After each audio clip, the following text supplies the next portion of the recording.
Thanks, Hannah. Thanks, Hannah. No problem. Had no idea it would yell at me like that.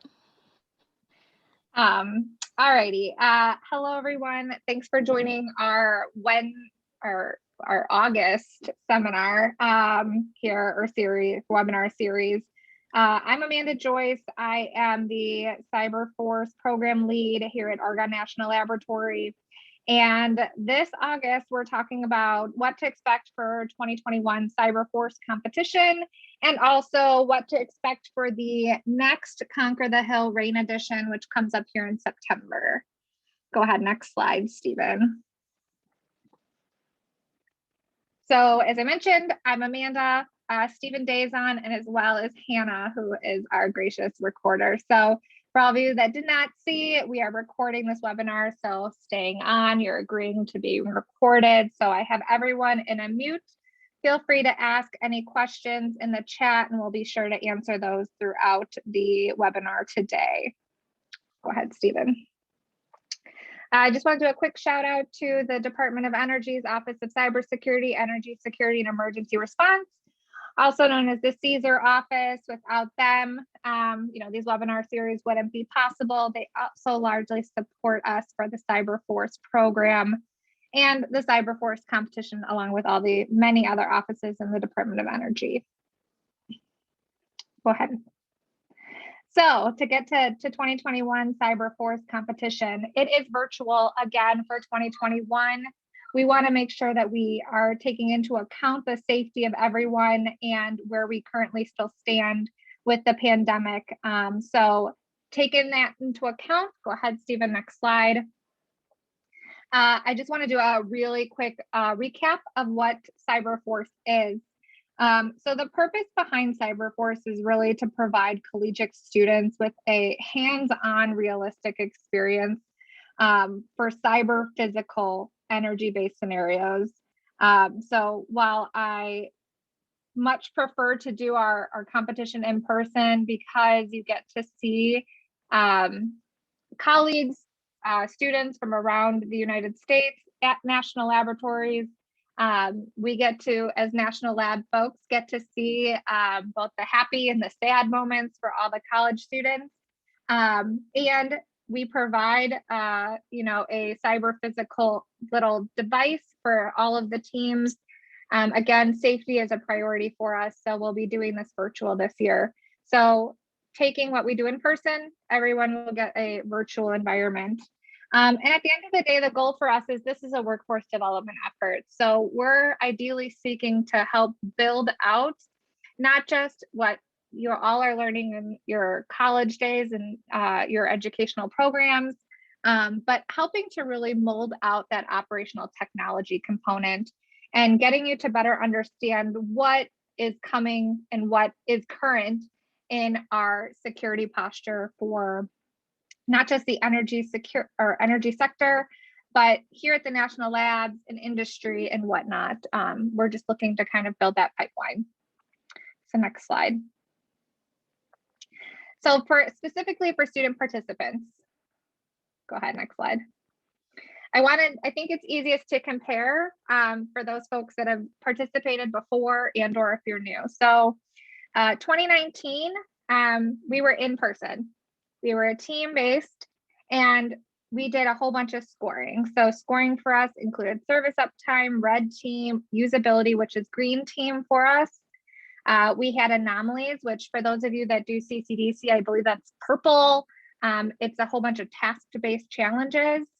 We did CISO panel, which is students having to speak about a certain scenario that's going on in your made up company and talking through how are you handling it during the particular day. And again, this is all made up. So, everyone is different and there's scoring rubrics associated with it. We did information sharing, and then we had a pre-competition scoring category, which required students to submit something ahead of time before competition day, which was documentation, which included kind of your security architecture. Last year, 2020, we went virtual, obviously, pandemic hit. And so we took the opportunity to kind of test out what does individual look like. And so we did, and we altered the competition slightly, keeping a lot of things similar to what we would do in person, with slightly altering some of the pre-competition to have students submit that CISO panel video ahead of time rather than during the competition, so that during the competition, they kind of had to look at maybe a little bit less than what a team would look like.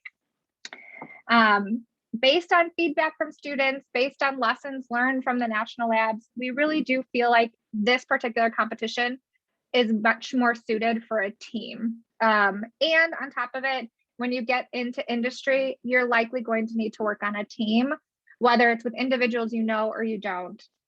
So for 2021, we're going to stay virtual. Like I said, we're going back to team.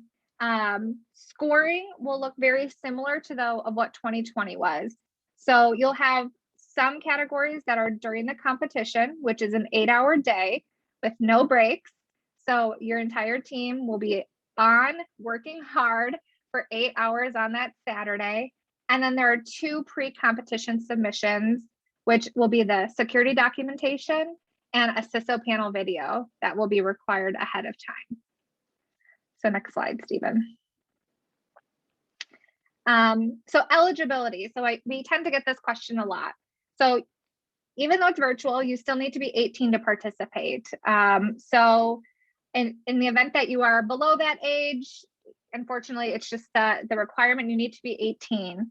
You need to be attending an accredited U.S. higher education institution. And with that, in the this year, we are going to require that you provide proof that you're attending that institution. You need to be degree seeking, either an undergraduate, graduate, or PhD. So just going to get a class because you want to, you're just taking a basket weaving class and you thought this was really fun and interesting, you need to be degree seeking at the end of the day. It doesn't matter whether you're full-time or part-time, as long as you're degree seeking. So I'll clarify that. You must be actively attending the university that you wish to represent. So if in the event you're taking a semester off or a year off, you're not eligible to participate on the team. So as I mentioned, you'll have to be able to provide proof that you're actively attending the university.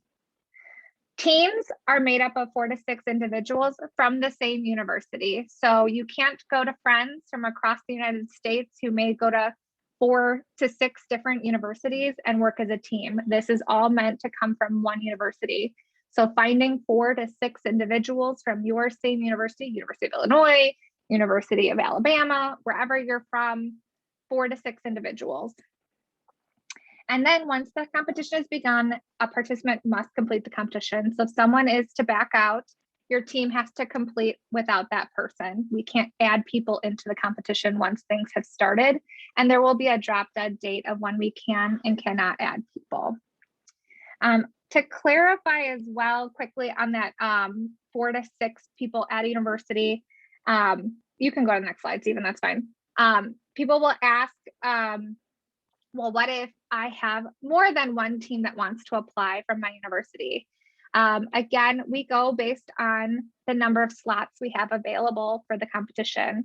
So we have 150 slots available for 2021.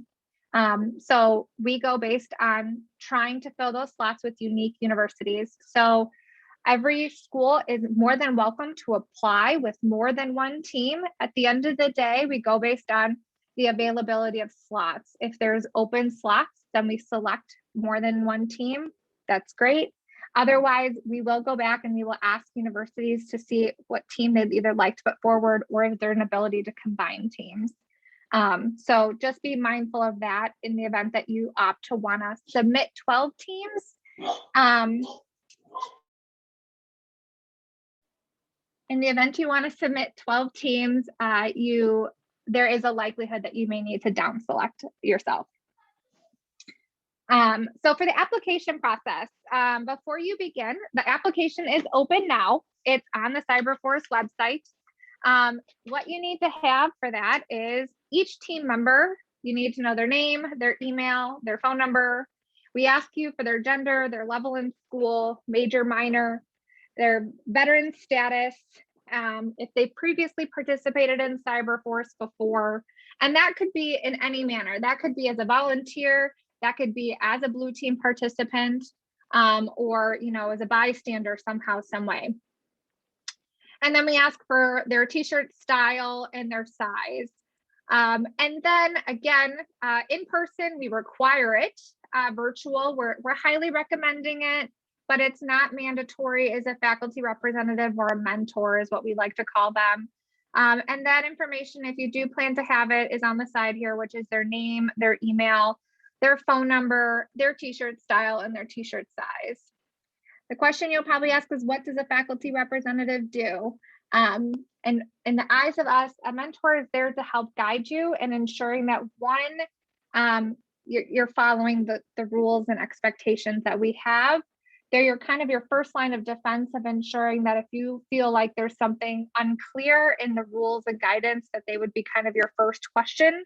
If they still don't feel like it's clear, then obviously we're here to help answer those questions. If you have questions on if your strategy is sound, if what you're doing you think makes sense, that's someone that your mentor should be able to help you with. Obviously, you also will have a plethora of students available to help and to guide you as much as they would like, as obviously this is also a competition. But understand that competition staff are not around to help assist you. We are here strictly to build the environment and at the end of the day to score you on it. So to email us or to ask the competition staff, is this something I'm allowed to do, or can I do this? We'll refer you right back to the rules and scoring, or to where we will have our student chat, which will either be Slack or Discord this year. So next slide. So just a quick competition days, just because I want to make sure it's clear, because it'll be slightly different from last year as well. So there's, as I mentioned, 2 pre-competition scoring categories, and that's going to be your security documentation. There will be a outline for that, so it'll just be a filling in of that outline that we will provide. And then a CISO panel brief, which, as I mentioned, we provide a scenario for all the students. Everyone gets the same scenario, and you'll be provided questions that you need to have respond to for that. Obviously, this year being teams, we highly encourage more than one student to provide that CISO panel brief, and to be as realistic and thoughtful in that process as possible. But again, more information will be about that as we get closer. Friday, there's going to be a mandatory team check-in. We did not have that last year, and again, we typically have that in person, where we heavily suggest teams to check in on Friday, check their networks, make sure everything works. And while we're virtual, we definitely are going to still require some sort of mandatory team check-in on Friday, just to make sure, one, we're going to do a pulse check, a heartbeat for all the teams, make sure you're still planning to participate, and also to do kind of a check-in with Red Team, make sure that they are able to communicate with you, you're able to communicate with them, for scoring for them, just so that we don't lose points starting immediately on Saturday. And then Saturday, again, I apologize, I'm in Central Time, so it's just easy for me to remember this way. But 9:30 a.m. is typically when we'll do opening remarks. Only 30 minutes this go around. And at 10 to 6 p.m. Central Time is competition time. As I mentioned, it's an all-day event with no breaks. So that means however your school plans to handle that, whether you guys are all going to work together in a shared space or whatever, just understand we're handling this the same as it would be in person, that, we would all be in the same room together and there would be, lunch and whatnot. So be mindful that it is an all day kind of event. Next slide, Stephen. So for volunteers, we have a couple different opportunities for volunteers. So Green Team is for our non-technical folks, or folks that maybe don't have as large of a time commitment that they can provide. They play the role of a typical business user, and they ultimately just need to know how to use a computer. It's very simple. We provide them with tasks on what they need to do, what they need to check. And ultimately their response is they fill out a survey, they write yes or no, it worked that way. And their time commitments typically are in 2-hour stretches just for the Saturday of the competition. So green team is really no different other than it's virtual. Red team is our typically more experienced technical folks, and we have a range of skill sets for them this year. And they obviously will be playing the role of the hackers. The plan is for them to obviously disrupt the blue team networks. And we have 3 different time commitments for them this year, which is if they have just time for the competition days, which is roughly 16 hours. We have a practicing plus your competition days. So that's give or take the week prior plus, your 16 hours. And then we have a building out a vulnerability. So those that are really interested in getting to know what are we doing behind the scenes, they want to know what we're building out and want to actually be able to help in understanding kind of and actually aiding in building out those vulnerabilities into the blue team systems. And then finally, scoring assistance. As you can imagine, 150 teams virtually is a lot, and we like to make sure that students get well-rounded feedback, not just from the lab staff, but from those around in industry and whatnot. And so the scoring assistants kind of help us as competition staff with pre-competition scoring materials. So that's that security documentation and the CISO panel briefings to be able to review those. And so again, those are kind of time commitments of 2-hour stretches, and those actually occur the week before the competition. We like to get those scored as early as possible so that when we come to competition day, we can actually get those into the system ahead of time. Next slide. So I'm going to run quickly through key dates, and then I'm going to pass this over to Stephen to talk through RAIN. So some key dates. So as I mentioned, both the application for students as well as registration for volunteers is open now. It can be found on the CyberForceCompetition.com website. Both of those are open until October 1st. So there's still plenty of time, but obviously don't wait till last minute. Applications do close and they don't reopen. October 8th, student teams will be selected. So give or take again, we typically get more than we have available for slots.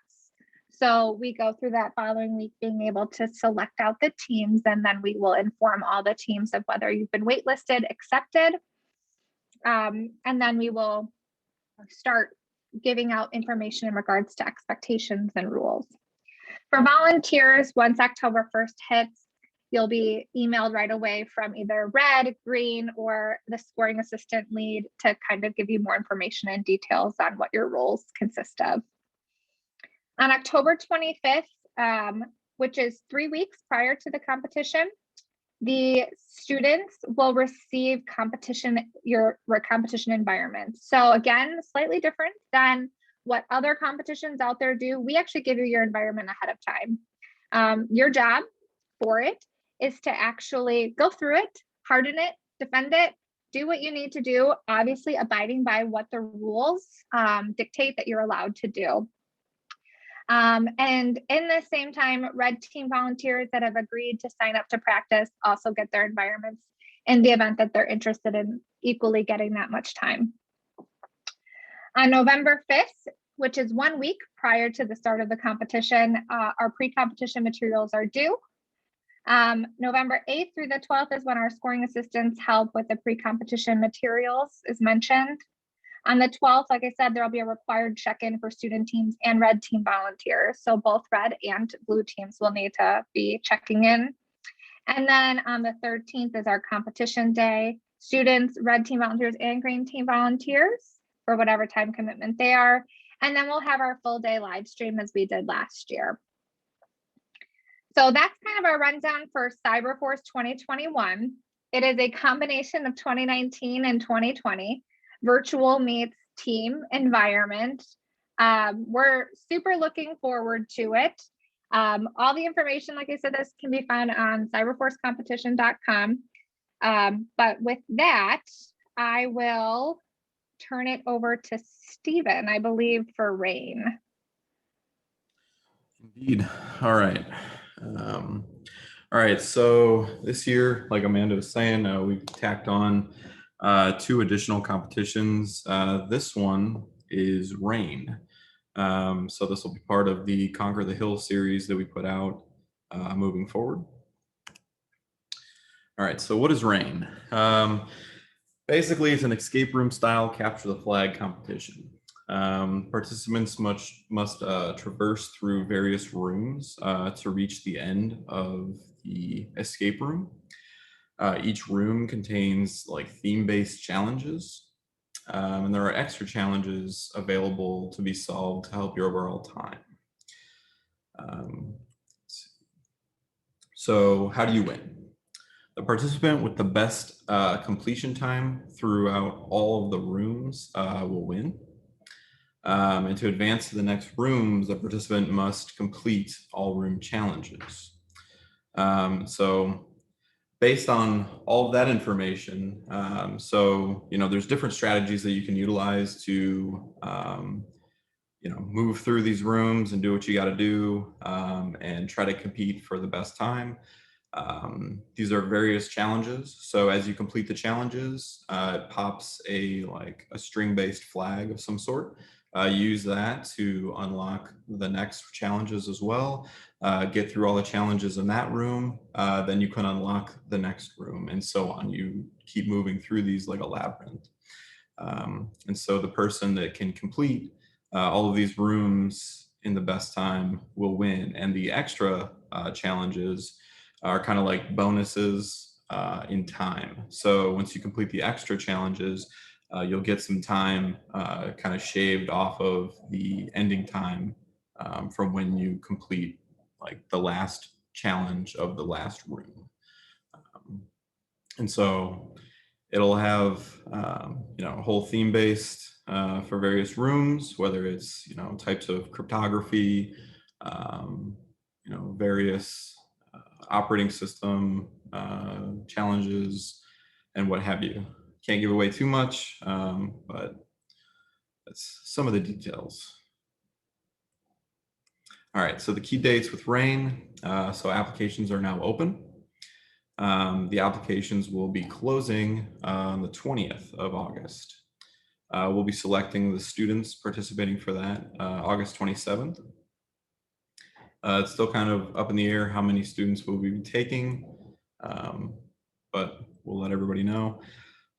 September 10th, access to the competition rules and files. So that's what you'll be handed out all the documentation that you need in order to be part in the competition.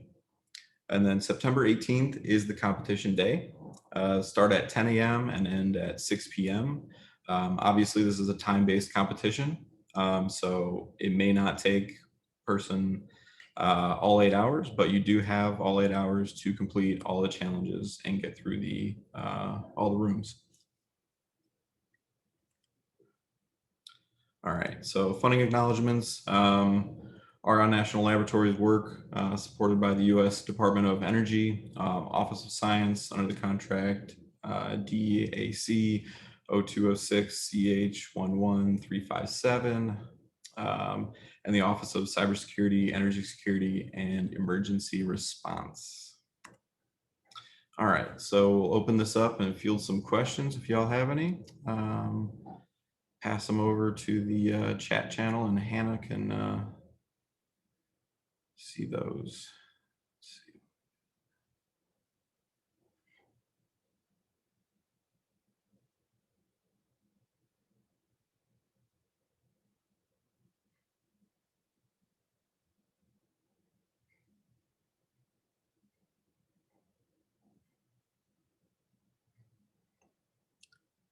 Hannah, you there? I am. Okay. Let's see. So we do have a question. The CFC website states that RAIN will be attack defense based. Could you provide more details about that, Stephen? I can. So that was the original intent with it, and ran into a few complications architecturally. So it became more of a capture the flag, CTF style. That was actually supposed to be changed on the website, but clearly it was not. So apologize for that. But yeah, it'll be more of a escape room CTF.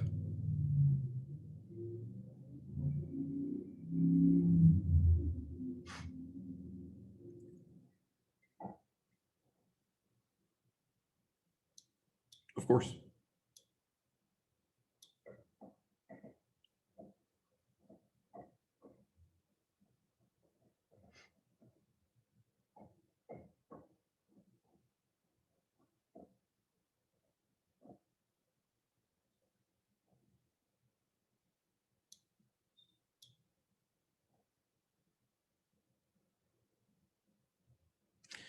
All right, we can leave it open for a couple more minutes. But if there's no other questions, appreciate y'all hanging out and listening, and look forward to seeing you in the competitions.